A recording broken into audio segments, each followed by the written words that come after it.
What's up and welcome back to the channel. And if you're new to model railroading, chances are you've made one of these mistakes. I know I have. I've made more than one. I know other people have. And in today's video, I'm going to save you the frustration, the time, and the money by showing you 5 mistakes that beginners don't even know they're making. What's up and welcome back to the channel. My name is George. This is the Model Railroad Show. And like I said, in today's video, we're talking about 5 mistakes that beginners might not even realize they're making. And it's okay. You don't know what you don't know. That's why you're watching this video. And that's why us on YouTube, like we try and share our own experiences to help save you the frustration, the time, and the money. All right. So if you haven't hit that subscribe button, please hit it now. It doesn't cost you a thing. And if you have, thank you. I really appreciate it. So the first mistake, starting with track instead of a plan. All right. Most beginners, people do the same thing. They get their space. They've decided to get their space out, and they're going to start laying track down, and they're going to try and get the best track for, whatever table that they have on. And there's a lot of resources out there today. It's not, it's not 1950.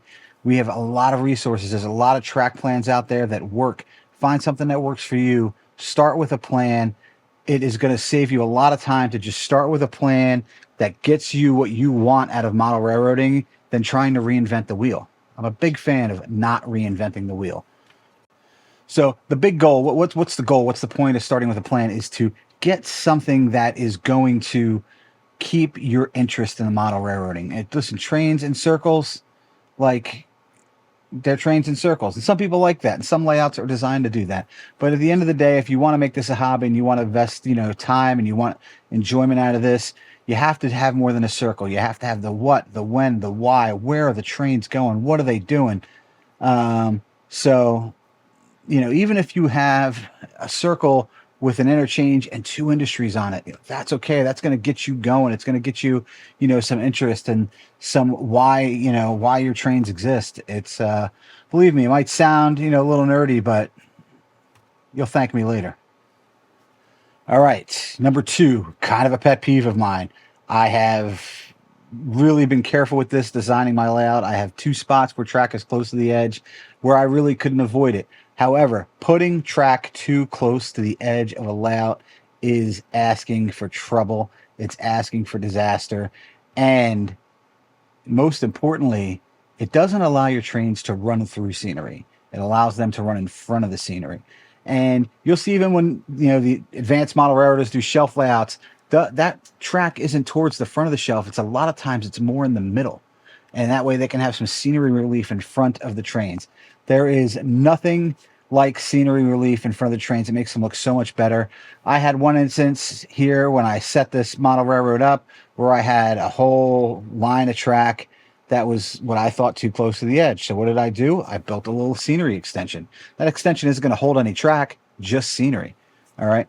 And that's going to allow me to put, the town of Milford in front of my main line. So it looks like the train is running through the town. All right. This is a big thing. People will set up, a layout on a table and they want to maximize the area, go right to the edge. And, some people think it looks cool, with the trains near the edge.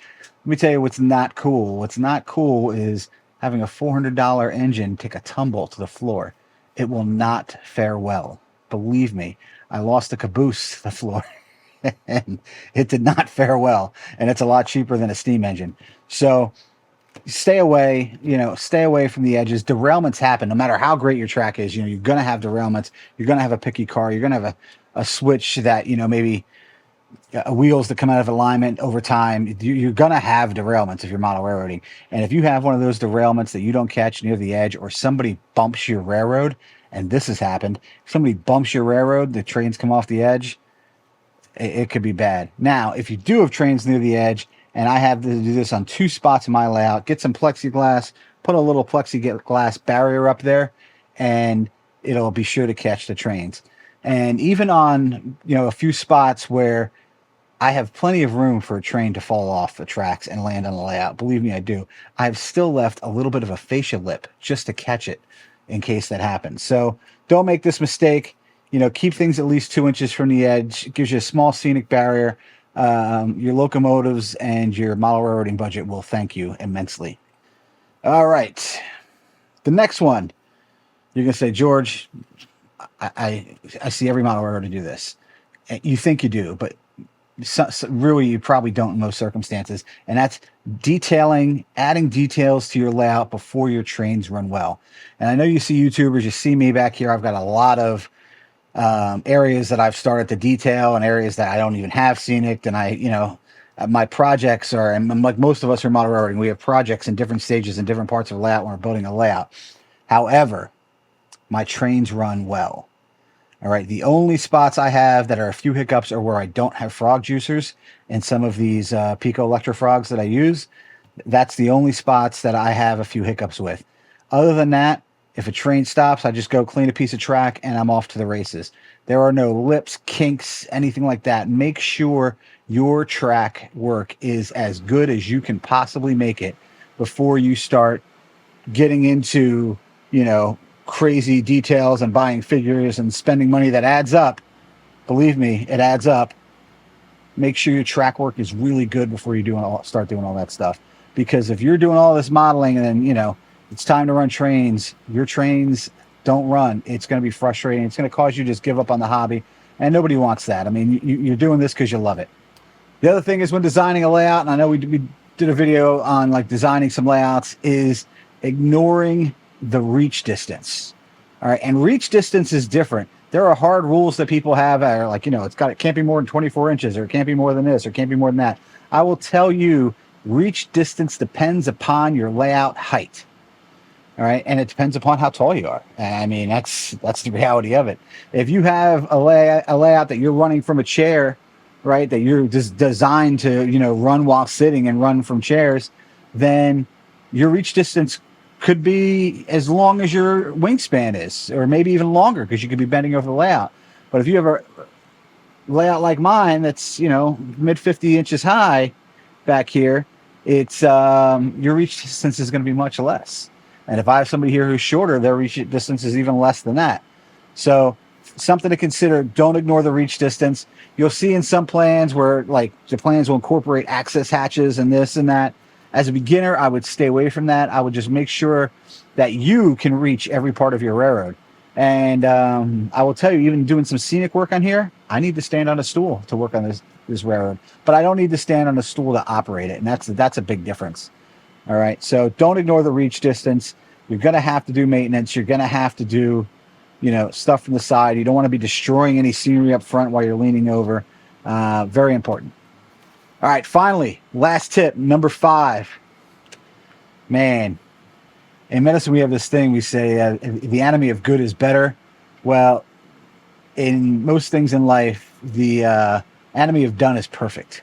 All right, don't try and make things perfect. Don't get like so, analysis paralysis that you're focused on perfection that you never get started in the hobby. All right, there are things that when I first started with this layout, I didn't have information. I had a book that's called Down by the Beldell that I did not have when I started this layout. And it did influence a lot of the way the railroad operates, and it did influence a lot of things.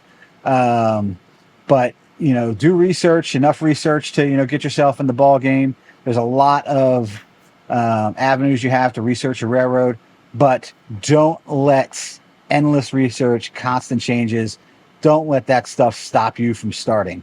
The reality of it is most railroads are never finished. You're always going to have something to do. Just get started, lay some track, get the soldering gun out, and stick to your plan. And then if you need to make changes along the way, listen, scenery. It comes up with some alcohol. All right, it's no big deal. If you have to change track, if you're using Cato, it's not as big a deal as it is for some other people, but if you have to change a track plan, you have to change a track plan. I mean, if it's that important to you to have track a certain way and you didn't start that way, then do it. This is all a learning process, and everything you learn here, you're going to carry with you throughout the hobby. All right. So don't, just get started. All right. Jump in. All right. So finally, thank you for watching. Remember, if you're making any of these mistakes, you're doing it right because you're learning. All right. You're not going to make them again. You're going to find out what it is you do, find out what it is you don't like in the hobby, and then you're going to move on from there. And that's it. This whole hobby is about learning. I hope this channel is about learning, and it's about making better layouts and having fun and not overthinking it to the point that we never enjoy it. All right. Like I said, my name is George. This is the Model Railroad Show. Hit that subscribe button, hit that like button, give me a thumbs up, or thumbs up and like are the same thing. Do the things, do all the things, ring the bell. All right. I appreciate your support. Thank you for watching, and I'll catch you in the next one.